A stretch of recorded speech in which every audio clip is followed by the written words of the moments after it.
society. Red Road Radio. Hello, Tony. Hello, I'd like to talk about the transport bill, Alan, if you don't mind. Go on.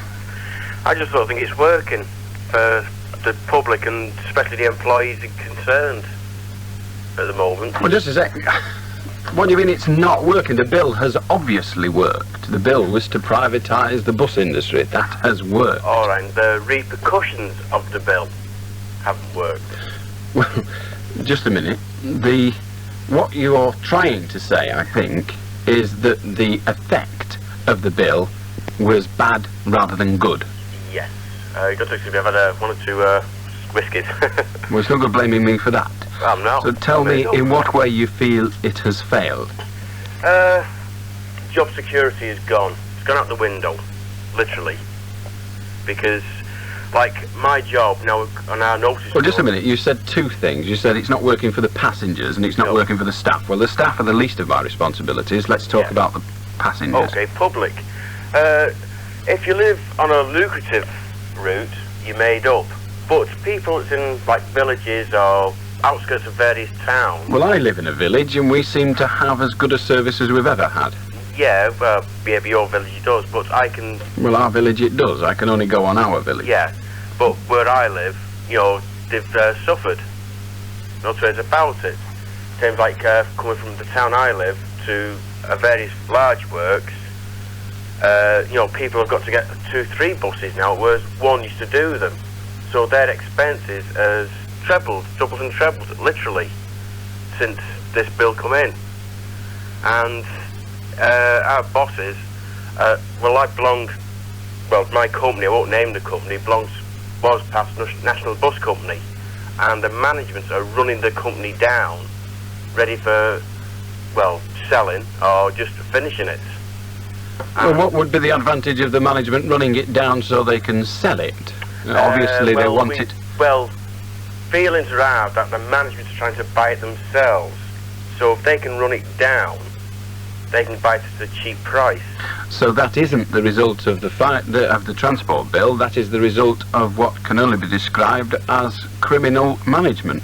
Well, in one respect, yes. Well, it's not the purpose of the transport bill to prevent people from committing the crime of fraud. Yeah, but there's also the fact that where runs have got to make a profit now.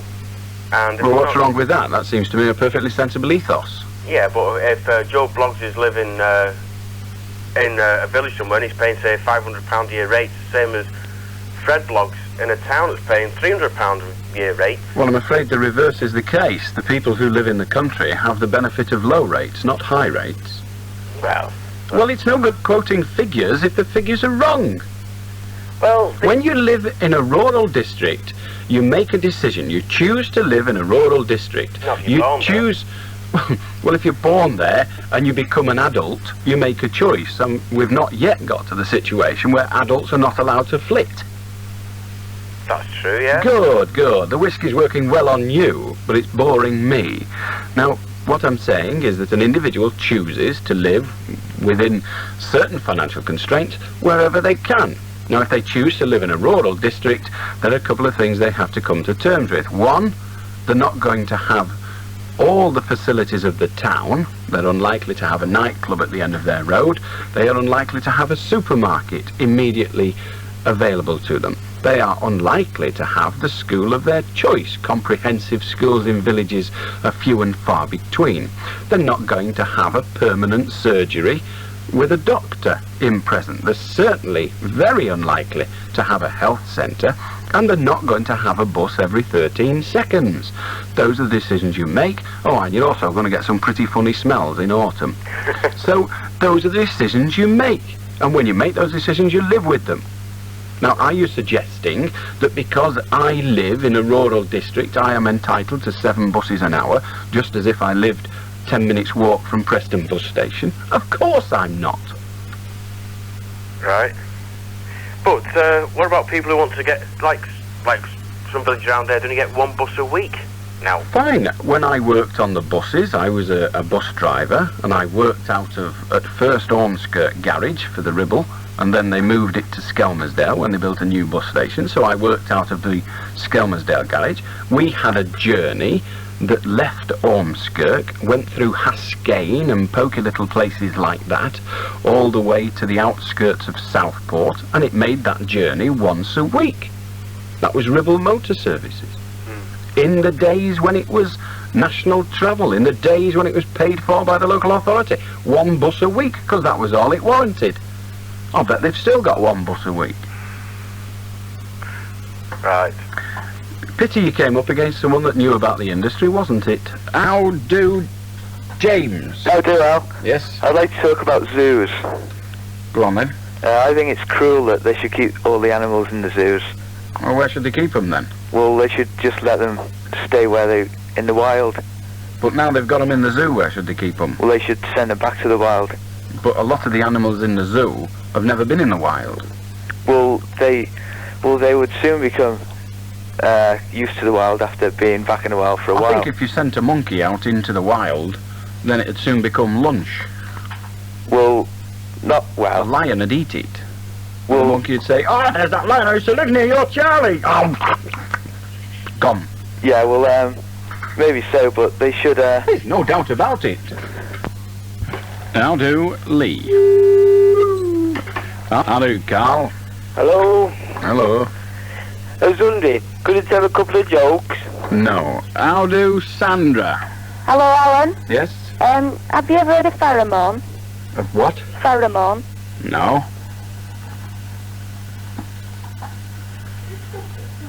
Well, have you? Silly. Yeah. How do, Peter? Hello, I'd like to talk about my daughter. She was in school today, and she fell off the swing and she broke her arm. Now, I got rang up in work from school, and the headmistress said what had happened. So I went down there, took her to hospital, and she's got her arm bandaged up. She's got a few bruises, but is there anything I can do for us? So is there any compensation? Because I think there should have been some teachers around. Well, how do you know there weren't teachers around? There certainly weren't any holding her on the swing. No, but don't you think the ground should be more sort of grass or something instead of concrete? Well, one wonders whether it should or shouldn't be. If you want to bring a case against the county council for negligence in that they have put the swing on concrete instead of on grass, you might have some difficulty. If you really want compensation, then go and see a lawyer. But what do you want compensation for? What money have you lost? Nothing, but I was just You haven't lost any money, so how quite can you... hurt, and my daughter was quite upset as Yeah, well. well, will she be less upset if you get a handful of money? Yeah, well, or Will I could she? sue the school. Well, will she be less upset if you get a handful of money? Does she ever fall over at home? Yes, but I mean... Who do you shouldn't- sue then? What? Who do you sue when she falls over at home? No one, but she's never No one. broken her arm before. Well, and no, in she's school, never broken she her... went to Well, present me. I've also fallen off a cycle and broken my leg, and I don't remember suing anybody. Children do have accidents, but if you're going to sue anyone, then you sue the authorities that run the school. That could be the Board of Governors, it could be the local education authority. Discuss it with a lawyer, and I hope But he the charges you headmistress dearly. didn't seem bothered Well, I'm not at all. bothered. I'm telling you what to do. If you don't want to hear what to do, then fine. You're wasting your money ringing up, right? Yeah. Get a lawyer. Yeah. That's it. All right? Yeah. Goodbye. 6 minutes past. How do, Neil? Hello, Alan. Yes? With reference to a guy who rang earlier, claiming that it was ethnic minorities causing most harm to the person.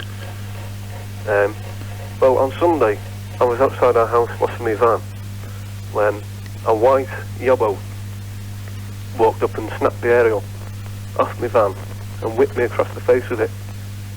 Venereal disease again. How do, Stuart? Hello. Yes? Hi, Alan. In respect to redundancy, if a person is made redundant, in any way can they claim other than a redundancy, a standard redundancy? I don't understand the question. Say a person is made redundant, Yes. but they think it's an unfair redundancy. It's no genuine... Yes, you can actually claim a thing called unfair selection for redundancy, which could turn out to be unfair dismissal. But what if it's difficult to prove in respect to that company?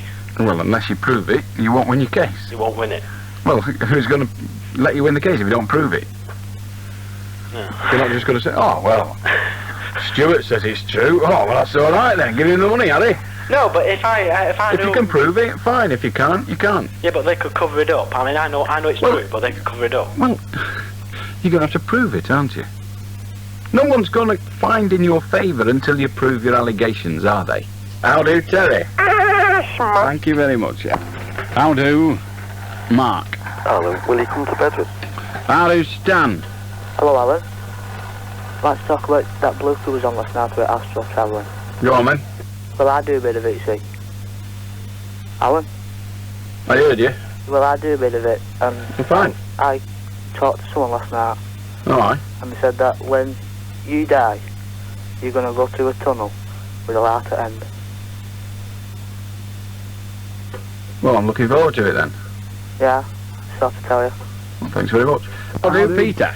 Oh, and just pick up on a point that someone made before about deregulation of buses. Go on. You said you don't agree that taxpayers' money should be used to subsidise bus fares. I didn't actually say I don't agree with it. What I said was, justify it to me. The gentleman couldn't. True. Can you? Well, Can you or can't you? Well, my point is, Can you justify it or not? I think it's a bit... Can you justify it? A simple yes or no will do. We No. don't need... No, fine. Well, progress. But what my point is do you feel the same about having a job and the fact that taxpayers' money should be used for people who haven't got a job to be given the chance to have a job? Do you feel that... It's a somewhat elaborate question, but it seems to boil down to, do I agree with people being paid for not having work? Well, no, sorry. What I meant was the taxpayers' money being used to create jobs. The fact that you've got a job, are you happy?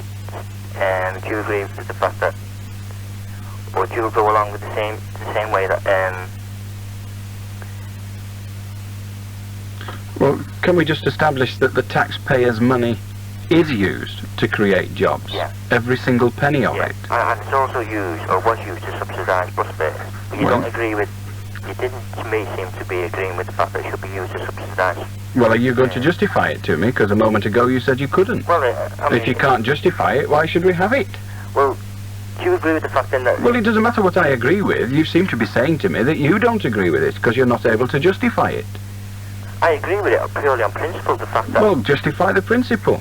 Just the fact that there are people who can't afford to have cars. And just Of course there are people who can't afford to have cars. Yes, Fine. There are people that can't afford to have caviar. What? Are we to make it national health? Are we to subsidise that?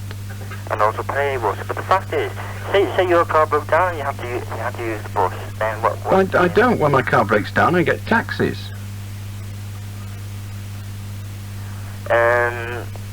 What about the people who are unemployed, they can't afford taxis? Well, they've got the time to walk. Right. Fair enough. Okay. Okay, thank you. Good night. How do Dale? Oh, come on. I'd like to talk about fishing, if I may. Well, my argument is against your belief that you think fishing is cruel. Well, I am an angler at a local pond near me, and when I go fishing, Dale? instead of... Dale? Yes? You're still a cretin. How do Philip? Hello, Dale. I'd talk about bait and wood if I could, please. Go on.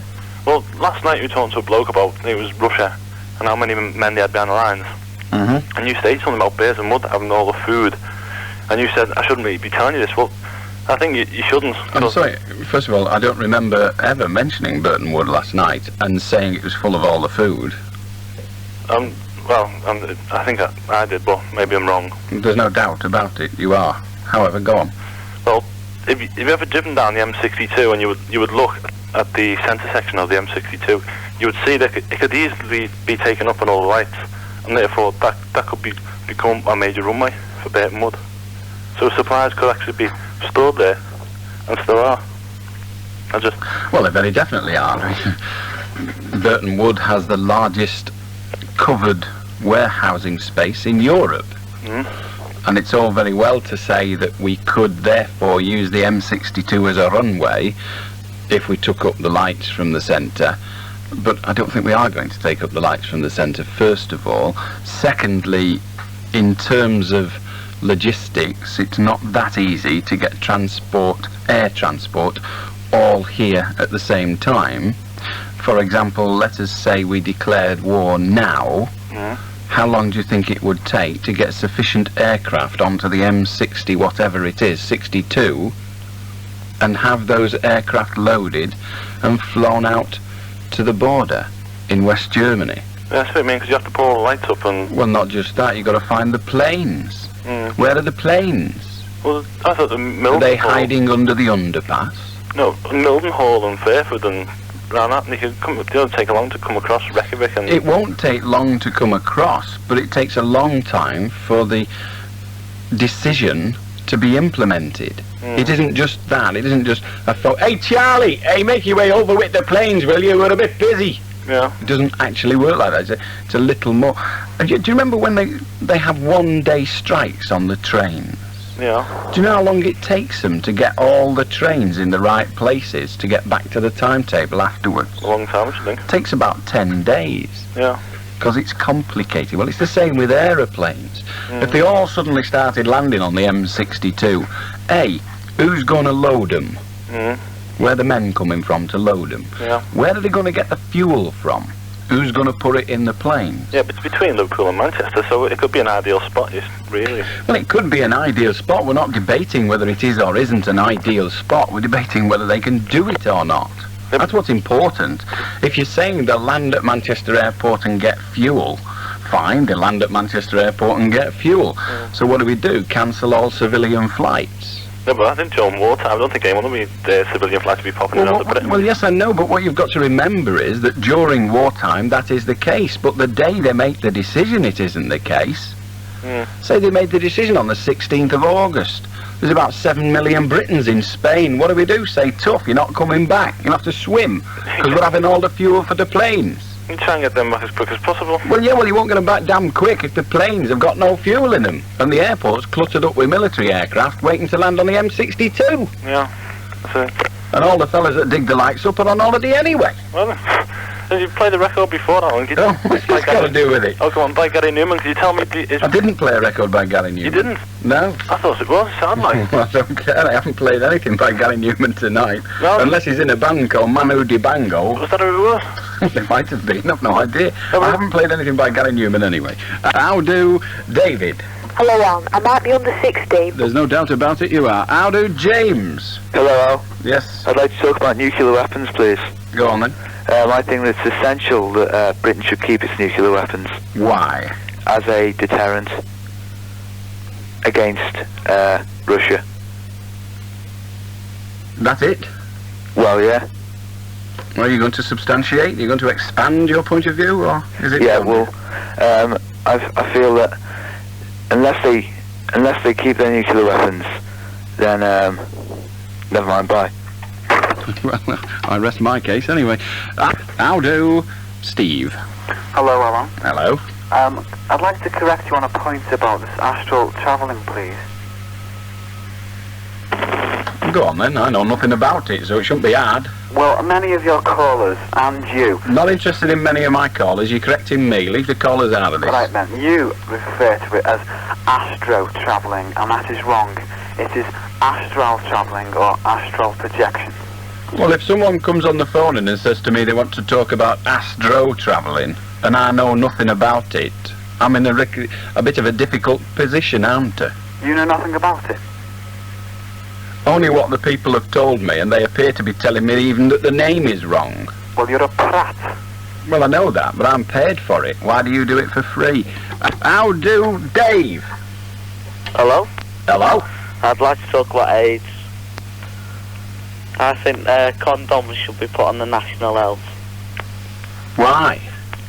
Well, to prevent, for a kind of prevention from getting it. Well, if you're not getting it, you won't need the condoms. How do Gary? Hello, Alan. I'd like to talk about unilateral disarmament. Go on. Well, I think, not only is it bad for morale, but it leaves these islands more open to attack to attack, so should I say. Tell me about it being bad for morale. Whose morale? Well, our morale, the public's Well, morale. who's our? I'm a member of the public. It wouldn't do my morale any harm. Well, it would. I mean, It wouldn't. I'm sorry, it would not make my morale anything other than wonderfully improved. I would feel marvellous because it's what I want. Well, you're saying basically that what you want is to be dependent on the USA. No, I, for one, no, vote no, trust I'm Ronald sorry, Reagan. Gary, I'm not saying that. If you wish to put words in my mouth, you'll need much bigger words than that. I'm not saying that at all. I am saying I am in favour of unilateral disarmament, and therefore, if our nation undertook a policy of unilateral disarmament, I, for one, would not suffer an injury to my morale. That is what you said would happen. And that's what I think would happen. Well, I'm telling you it wouldn't. Well, It may in my well happen. opinion, Well, in my opinion, well, defend your opinion. in my opinion, that defend would your make opinion. us dependent on the United States of America, or perhaps Ronald Reagan in particular. Who And I, says for we're one, not? wouldn't. Who says we're not already?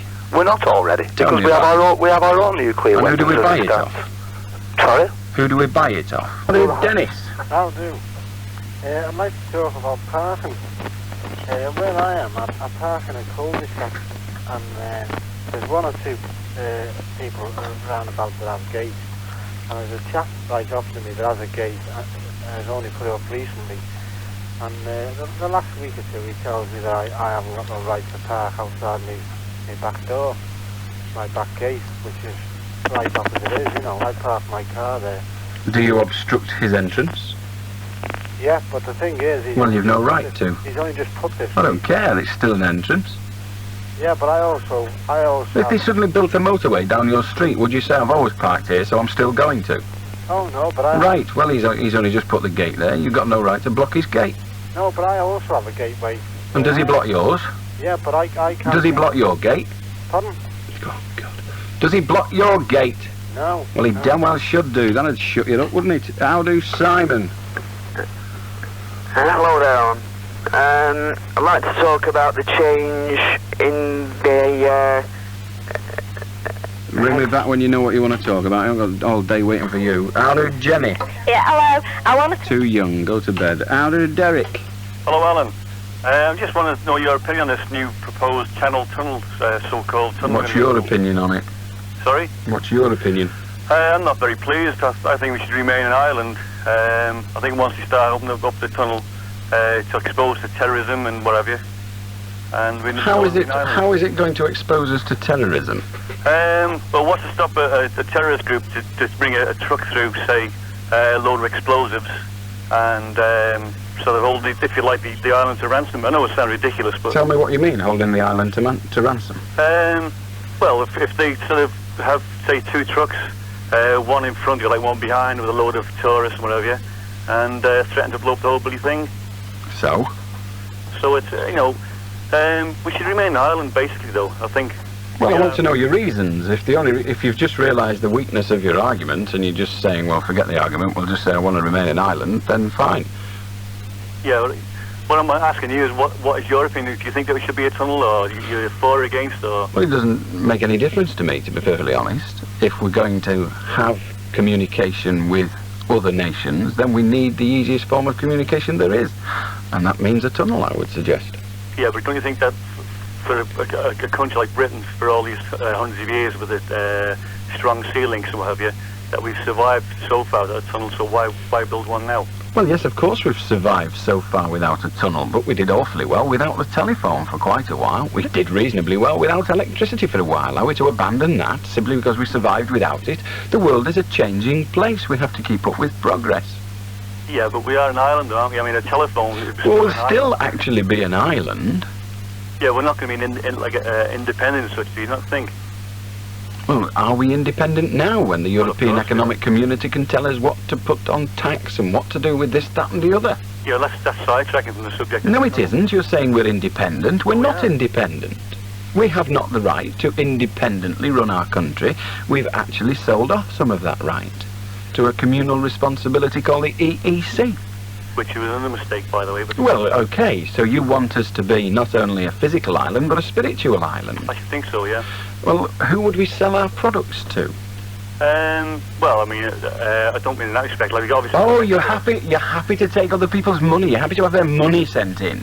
Well, what if they say stuff you? We're not sending you money. You're too insular. Yeah, we look at. I don't know if you saw the television tonight on about tourism. They reckon that tourism now earns more money than the oil industry, and also. So perhaps it'd be a good idea to encourage tourists by making conveyance to our island more easy. Well, how many people would actually physically drive here from America? Not many from America, but they're not thinking yet of doing a tunnel to America. No, but I mean... But a lot of people who come to the continent don't come to Britain because it involves yet another flight or boat journey. Yeah. So if they could do the European tour, then we could be included on it if they merely had to hire a car in one country and drive wherever they felt like. Yeah, still, my own personal view, though, I think that we should remain... Yes, you said that. I'm asking you to substantiate it. Every time you put an argument up and I push it over, you fall back on your straightforward argument. Well, I think we should stay on Ireland. Well, if that's all you've got, why don't you join the National Front or something? Oh, I'm not a skinhead. You're not a skinhead, well, you can soon shave your head. Why not? You've shaved your brain. How do Anne? No, it's not, it's Mick. Hello, Alan. Yes? I'd like to talk about a speeding ticket I got last night. Yeah? Right. I just dropped my girlfriend off in Lytham last night and I'm on my way back to Preston, going past the King Edward School that way, and a police officer pulled me, well, I passed a police officer doing about 35, 36 miles per hour. He were in a Rover, unmarked.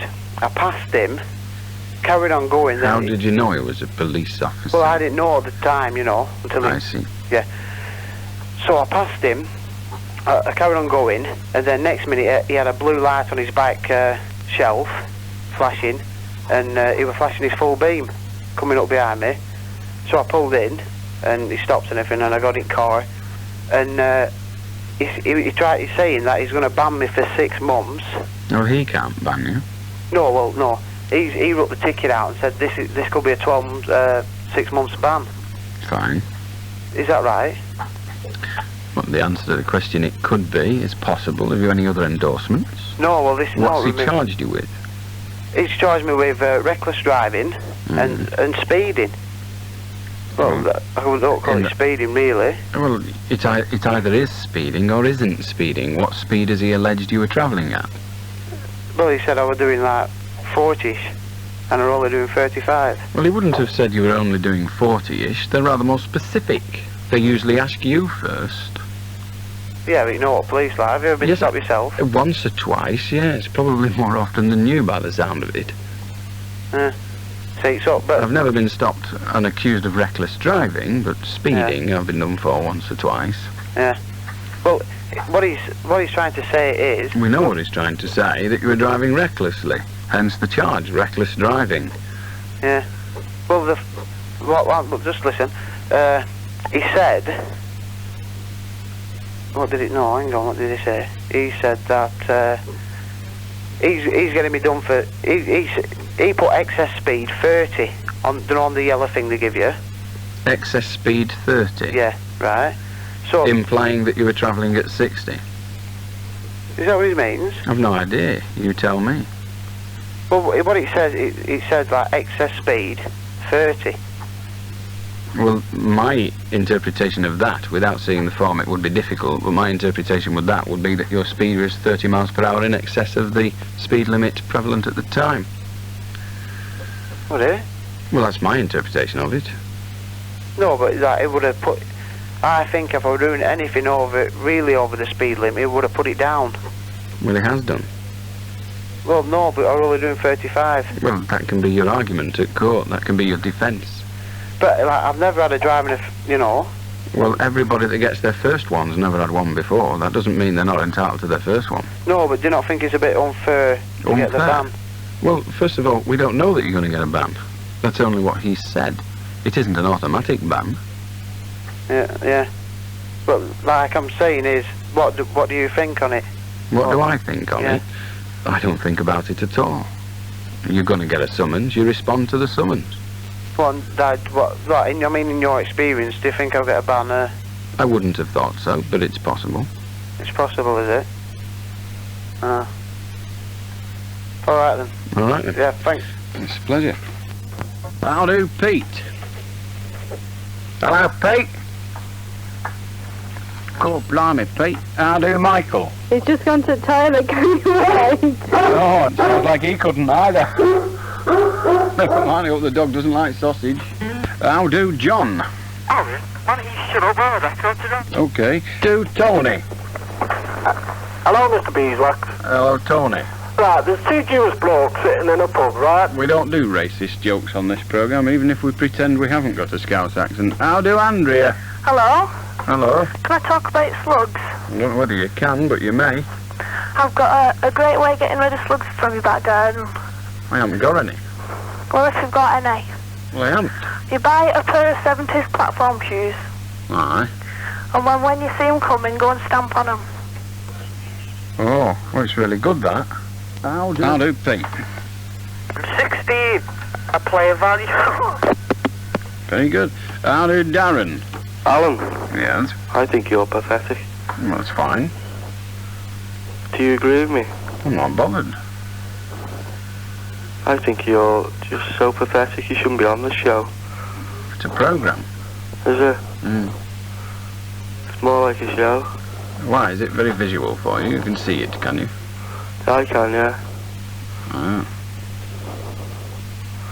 I can see you because you're so fat.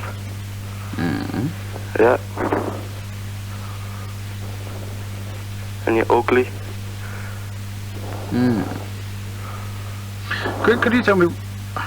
Silly question. How do, Greg? Hello, Alan. Yes? I'm ringing about that television programme that was on today. That Arthur C. Clarke's World of Strange Powers. Tell me about it. Well, it was about poltergeists and the things they did. Well, there was houses what were being rained down with stones, you know, heavy big pebbles. Telephones dialing themselves, there've been lamps swinging, objects being thrown. Fine, we've established that bizarre things have happened. Now tell me about it. Yeah, well, according to the programme, they found no logical explanation for all this, but I think I've got one for them. Well, I think it's not a ghost as such, what's performing all these, well, whatever you want to call it, but it's another sense in people. It's a sense what not only people have got, but not all of us understand.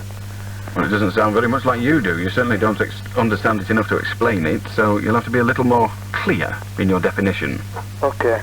Well, all of us, I think, have got a sixth sense. But some of us don't, well, most of us actually, there's only a few who do understand it. The powers to move things by this sixth sense. Have you ever seen that fellow who comes on the telly, can bend spoons? Yes, Uri Geller. Yeah, that's him. Yes, well, I've also seen a magician do it. Yeah, well, I think that same power, what he... Well, I'm sorry, I've also seen a magician do it. Mm-hmm. So he doesn't impress me a great deal. He did at the time, but I was very young. But he doesn't impress me now, because I've seen magicians do it. Well, these people who's been induced by this sixth sense may not even realise what they're doing, because we've not got the knowledge of this sixth sense just to understand it. Well, fine, but will you convince me it is there first? It's there. I said, would you convince me? Telling me again doesn't convince me. Well, do you believe in ghosts? What's that going to do with it? Are you going to tell me? Are you going to convince me that this sixth sense exists? Well, it has to do. No, it doesn't. Because... Why does it have to? Because there's no other explanation for it. Oh, so what you're saying is I can't explain it, so it's the sixth sense. That's not an explanation. Thanks for trying. I'm sure you tried. Blue Raven. Hello, Alan. I'm asking a bit of advice from you. My grandma has no home. Why are you talking like an idiot? I'm not. You are. I talk like this because I've just eaten something. How do Peter? May the seeds of your fruit be fruit. How do Nigel? Hello, Alan. Yes? I'm just inquiring. I've applied for the Royal Navy, and I wear glasses. What are you going to do with it? Pardon? What are you going to do with it? What do you mean? You said you've applied for the Royal Navy. Yes, to join. Oh, you've applied to join the route, Yeah. not applied for it, but No. to join Yeah. it. I see, yeah, well, that puts a different light on the matter. Alright. Well, I wear glasses, you see. And Well, you wear glasses to see, not you see. yeah. Well, when I go for the medical, I'm wondering if it'll be any problem, you know, with the standard of eyesight.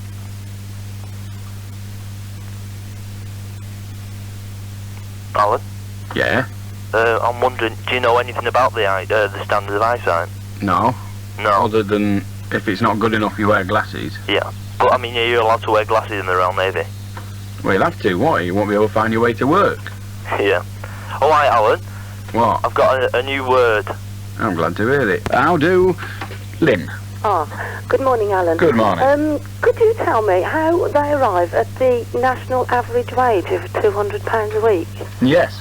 Well, I work for a local government, and I know various people who work in different trades, factories, buildings, nursing, and none of them at all earn £200 a week. Well, a lot of people do, I promise you. But the figures are, should we say, affected by people like Paul McCartney. Oh. You see, Paul McCartney earns something like, well, there's all different figures, but some people say he earns £1 million a day, others say he earns £1 million every 5 minutes, but he certainly earns a lot of money. So, of course, that's going to increase the figure, isn't it? Oh, it would do, yes, considerably. Right, so that's what they do. Every penny that's paid in earnings is divided by the sum of every penny that's paid in earnings is divided by the number of people that receive those payments. And they come at an average figure. That seems a little bit unfair, really, when they come out with that sort of figure. Well, is it unfair? What other way would you do it?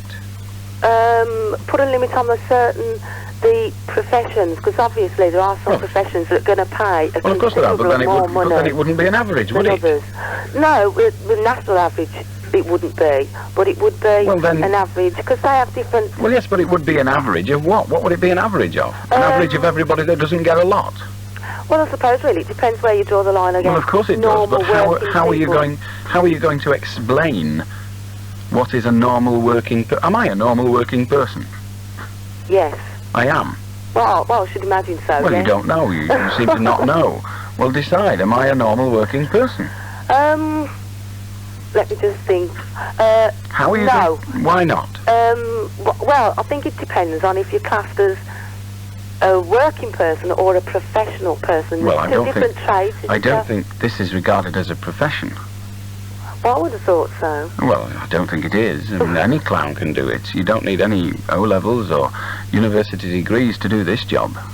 No, that's true. But solicitors and people like that. Well, a lot of They are solicitors. professions, doctors. There are solicitors who do not earn £200 a week. But given that they are working for somebody else, they go out to work at 9 o'clock in the morning, they go home, they have to work to eat. Are they not working people? Yeah. So are they going to be in your figure or out of it? Well, they'd be in it. What if they worked it on something like employees and not self-employed people? Well, again, how do you define self-employment? Someone who works for the self. Okay. Do we not all do that? Well, we all work for ourselves, but we're paid by someone else. That's what I mean. If you work for yourself, you pay yourself. Well, you don't, do you? The guy that cleans windows for a living, he doesn't have a direct superior, but No. he works for every one of his customers. Yes, but they pay him. I know, Yeah. I can understand that, but that But is he's an ordinary salary. But he's an ordinary working class guy. So now he's not working anymore. Now he's not the average wage. Yeah, that's true. There's lots of different ways. I just wonder, because Well, that's because there are so many different ways. The government, in its wisdom, decided that they would use the one way that everybody was able to understand, and that is the number of people working for whatever purpose and for whatever employer, be it themselves or their own company or what have you, Yeah. and divide that into the amount of money paid collectively to those Yeah. people, and that comes with an average. It is a yardstick, that is all. Yeah. It's But like, what you need when you're doing figures like that is something to compare last year and the year before with. So you need the same calculation each time. yeah. So do they work out a national average wage each year, do they? Yes, they do. A new one? Yeah. Oh, I just wondered, because when we were discussing it, there was a number of us discussing it, and none of us actually knew how they arose at this. Well, that's how they arrive at it, all right? Right, I shall inform them. Thank you very I'm much. sure they'll enjoy it. Yes. Hello, Adam. Hiya. I'd like to talk to you about the decision to rename the Odsal Stadium in Bradford the Nelson Mandela Stadium. It just seems to me ridiculous that a British city can honour a man like Nelson Mandela, who takes Moscow's gold to finance an armed revolution. I mean, I know the apartheid... Excuse me. Yeah? Nelson Mandela. Yeah. Prove he took Moscow's gold in armed revolution. Well, I can't actually prove it, but... Well, give me what evidence you've got. What do you mean, like? Give me what evidence you've got. Well, it's widely thought that he did. I haven't got any I don't remember reading that. He's been in jail for a long time now. A long time. I know he's been in jail for a long time. He was in jail before I was born, but there's, like, evidence to say that he did. There's evidence to say that he was prepared to support violence. That's all. Yes, and... Well, that's all. Okay, I'll take your word for that. But if he is prepared to support violence, it's still ridiculous for the city to honour him in this way. Why? Because violence is wrong, full stop. Well, it's a matter of opinion whether violence is wrong, full stop. The man that shot Hitler, if he'd have been shot, would have been quite a hero, don't you think? I mean, we've got the Leonard Cheshire Holmes. Leonard Cheshire wasn't known for his, should we say, pacifist intentions, was he? You've heard of the Leonard Cheshire Holmes? No, I haven't actually, but... Well, the Leonard Cheshire Holmes they're a wonderful organisation, let me say here and now. They're a superb organisation, generally for disabled people, where they look after disabled people. They were started by Leonard Cheshire, a war hero, not known for his pacifism, not by any means known for his pacifism, but a man respected, and rightly so, by the nation. I know, but violence, violence, used in the right way, is something to be respected by a nation. I wouldn't respect it, but then I'm a pacifist.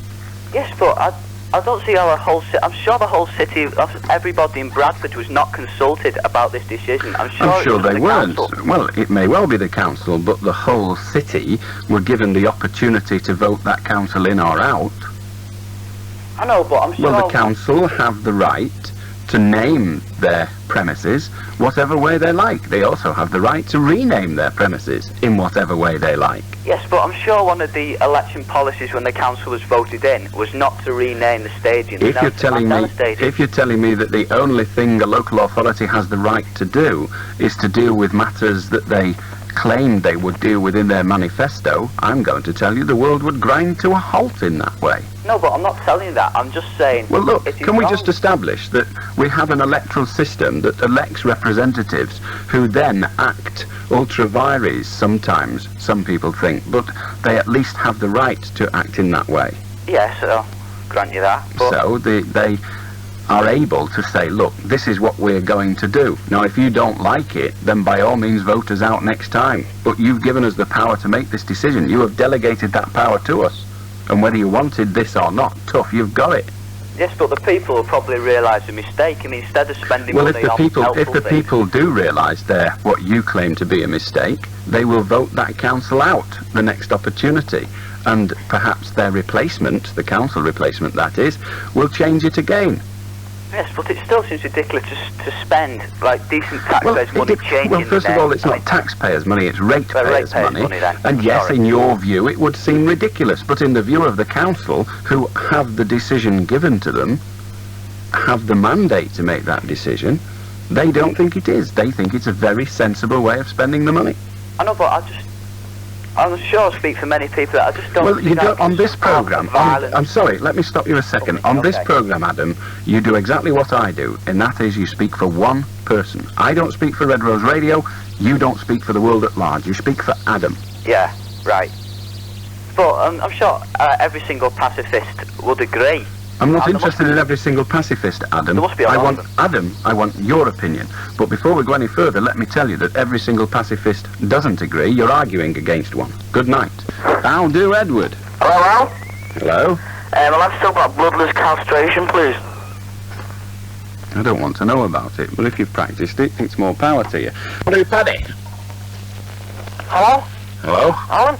Yes? I'd like to talk about stand-up comedians. Go on. Well, there's this comedian called Chubby Brown. We don't want to know. Oh, well, go on. Chubby Brown, go on. Chubby Brown, have you heard of him? Well, I have, yes. We don't really want to know his name, but go on. Well, what you call it, he's a bit of a rival to you. He's not a rival to me at all. He doesn't do a phoning. Well, I was on the talk about today. On the what? Talk about. Oh, the British Telecom thing, yes. Yeah. And what you call it? Well, we had like a little vote. There was me and 2 girls on it, right? Yes. We had a little vote and he came first. Well, that doesn't really matter, does it? Yeah? Well, he doesn't do a phoning. If he did a phoning, it'd matter, but with his language, I don't think he'd be entitled to. Well, you use the same language. Well, I don't, actually. You've obviously not seen Mr. Brown. I have seen him. You have? I've got a tape of him. Have you? Yeah? Well, I don't use that language. You do? You've used it on your phone, eh? I've never used the F word. You have? No, I Well, haven't. why did you get banned the other week? It's irrelevant. It wasn't for that. What was it, for a joke? No, it was for a different word. It wasn't the F word. Well, what word? Which Mr. Brown uses quite frequently. What word's that? What word? What word's the F word? What is it? You don't know, and you're a Scouser. That No. proves the thick. Jane. Good morning, Alan. Good morning. I wanted some information. I work in an old people's home, and last week one of the old ladies died. It was a sudden death, and the police were involved. They were called in, and I wanted to know why. Well, the simple answer is that the death was obviously deemed by somebody to be suspicious. Well, the police put it down as a suspicious death. Well, that strikes me as being perfectly sensible. But, like, we've had sudden deaths before, and the police have never been involved. Well, I can't speak for the past, but all I can say is that on this occasion, some individual thought, this is a bit fishy, and they called the cops, and the cops come along, and they said, yes, we think it's a bit fishy too. Oh. Okay, thank you. All right. Seems strange. How do